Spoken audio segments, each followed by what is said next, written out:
of the topics I've been wanting to get to is the air conditioner on the boat.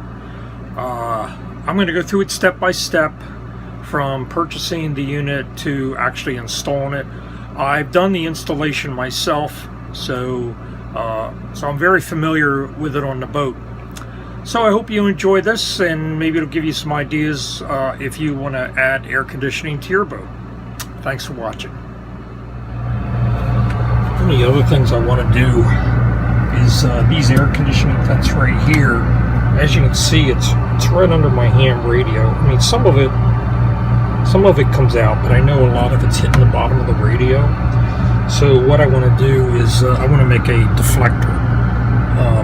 These have little deflectors in them now, but I'm thinking about taking these out and just putting like a half or a quarter round deflector. I have some brown aluminum, so I may make just a little deflector to bring it out here, as well as over on this side as well. I may make a deflector for that. Since I don't keep books here, I'll take this this piece of wood down, and I'll make deflectors for that. So I've already measured them. They're like 5.5 inches square. Yeah, I should be able to make some pretty easily. I have a third vent up here in the V-berth, which is where I sleep. My third vent's right there. It's at an angle. It works pretty good. It blows almost right up. You can see the curtain on the port light moving there. So, but that's better. I mean, it gets cooler up here because that vent is only about 2 feet away from the fan. So, and it's pretty much a straight shot. So it gets quite a bit of airflow. So it makes it pretty cool up here in the V-berth, which is fine. This is where I sleep. It cools down pretty quick up here.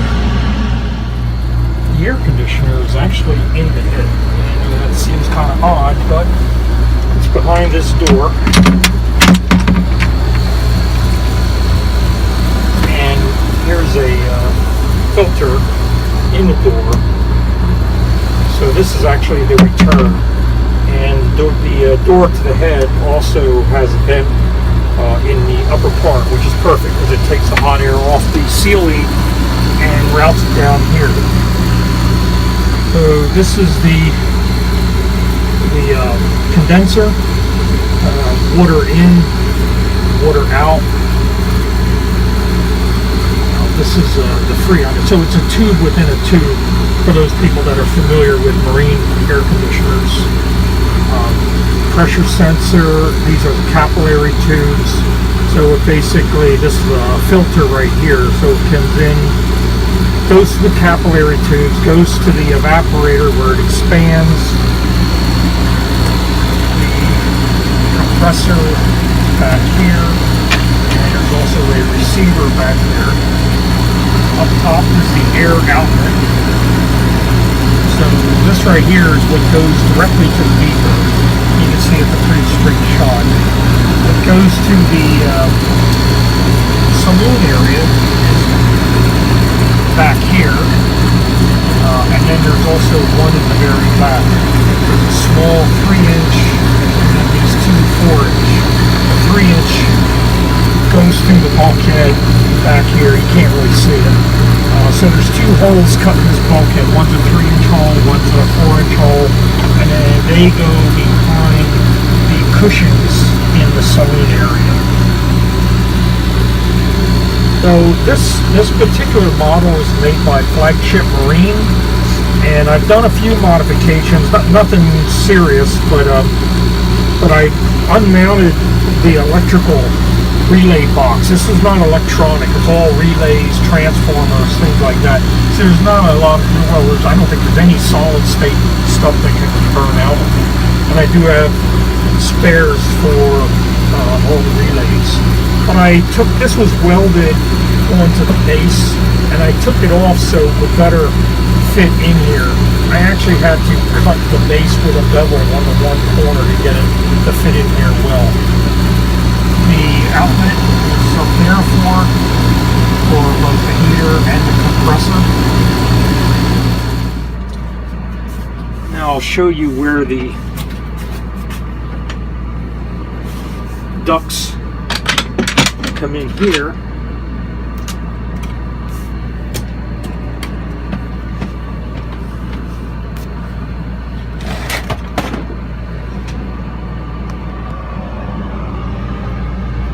This is the 3-inch duct, goes through an expansion up to 4-inch, and then the 4-inch duct is right above it right here. So this 4-inch goes up to this vent,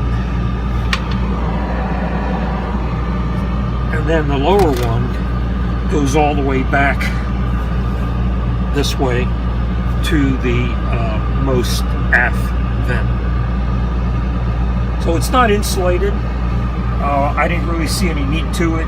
It's basically inside the boat, so any heat losses is just going to get re-air conditioned. It's nothing that's going to take away from the efficiency, at least in my opinion. But you can see back here, maybe you can't, maybe it's too dark, but that's where the ductwork goes through that bulkhead right there.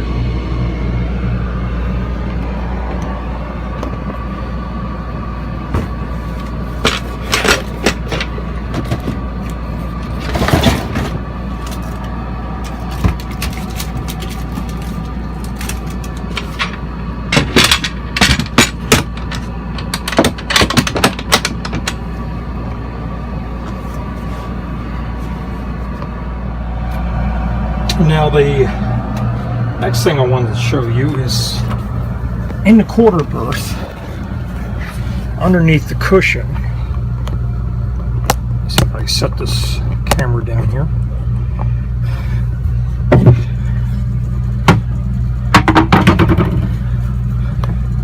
This is where the water pump is.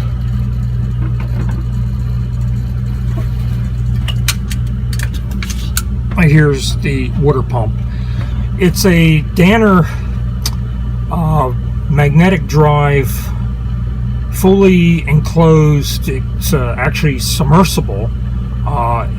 They use these for fish ponds, fountains, aquariums. They come in various sizes. This is like, I believe, a 300 to 400 gallon per hour, which is recommended for the air conditioner, but you can get them much bigger if you want higher water flow or higher head. But these are, I think I paid like $60 to $80 for this, where is a pump that's marketed just for boat air conditioners. They're well over $200, and I've heard some problems where they burn out. They just don't last. Where these pumps, these are made to go forever, and with a magnetic drive, there's no seals to leak. The water comes in. Right here is the through hole for the air conditioning condenser, and it's dedicated just for the air conditioner. There's a T here. It used to be also the intake for the engine, but I have a separate intake for the engine down in the bilge. So this is plugged. Again, there's the pump. There's the strainer for it, and this I use to winterize the air conditioner. I take the plug out, I put in a hose there that's attached to a bucket. I fill the bucket with RV antifreeze, open the valve, and make sure the seacock is closed, and I then pump the antifreeze through the system until it comes out the through hole forward. So after the water goes through the pump, it then goes to the air conditioner through the evaporator, and it comes forward on my boat anyway, and comes out to a through hole. So if your boat doesn't have an extra above the waterline through hole, yeah, you got to drill a hole in your boat. And the last thing is the thermostat, which is right here. This is the bulkhead. The other side is the head. So it's a pretty short run for wire to go from the thermostat to the air conditioner.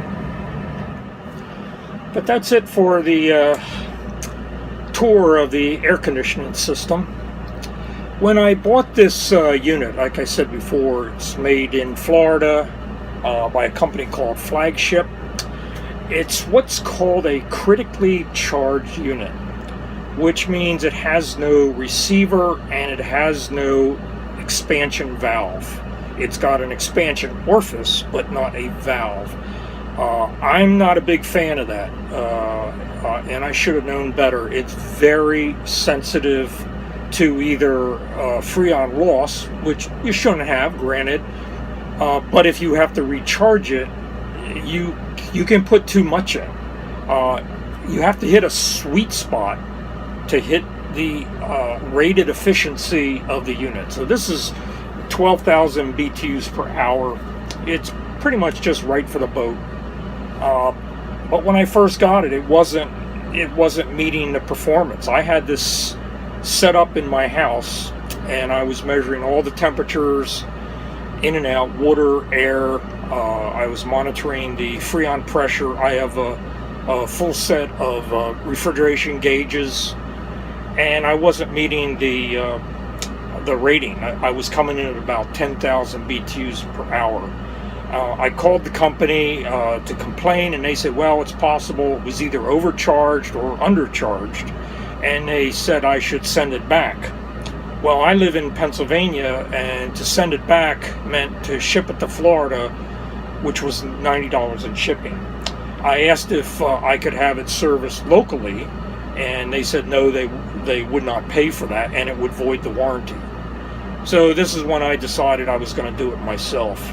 So I had to, I have gauges and things like that, but I had to get a refrigeration license to be able to buy the refrigerant that this unit took.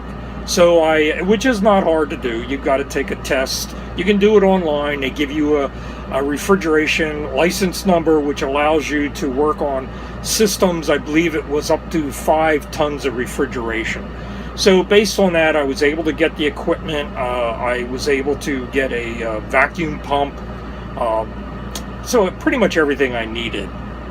So I set it all up, and I ran it in the garage, measuring temperatures. I must have run this for 3-4 hours. Every now and then putting a little bit of Freon in it, let it settle down, take all the temperatures. I had a computer spreadsheet program that I could put all the numbers in, and I could track how the performance was doing. Keep in mind I'm an engineer, so I have access to, well, as anybody does, it's on the internet, a lot of refrigeration type programs to check efficiency. So I was able to get this and get it tuned in to 12,000 BTUs per hour. So I felt pretty good about that. I put it back on the boat, and I haven't had a problem with it since. But the reason for me going into all this, I don't think this company even makes a critically charged unit anymore. My guess is they had a lot of complaints. They probably had to reservice a lot of their own units. I could be wrong. I haven't called them, so don't take my word for it. But anyway, when you buy a refrigeration unit, make sure it has a receiver which holds a little bit extra Freon. And it also has an expansion valve, not an orifice. The expansion valve will modulate according to the temperature of the Freon coming out of the evaporator. So this may be more technical than maybe what a lot of you want to hear, but if you are considering putting air conditioning in your boat, you might want to do some research about this. There's a lot of companies that make those kind of units. They've been around forever. A critically charged unit obviously has less parts, one less moving part, but there's no room for error when you go to charge it. So with a receiver tank, which isn't big, it just holds maybe another half a pound of Freon in a small system like this. I say Freon, but refrigerant. So it's a little more forgiving. Plus, the expansion valve will work better if you have a multi-speed fan. If you turn the fan down, you also want to cut down on the Freon flow, and the expansion valve with the thermocouple will do that. It'll sense that the Freon is coming out of the evaporator too cold, and it will reduce the flow of the Freon to the evaporator. So it's the best system.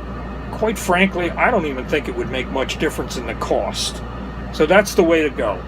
If there's a next time for me, no question about it, I'm going that way. Okay, that's air conditioning 101. Hey, maybe 201. Maybe that's your more your advanced class. But just buy the right air conditioner, and you don't have to buy all the equipment to service it. Okay? You have a great day.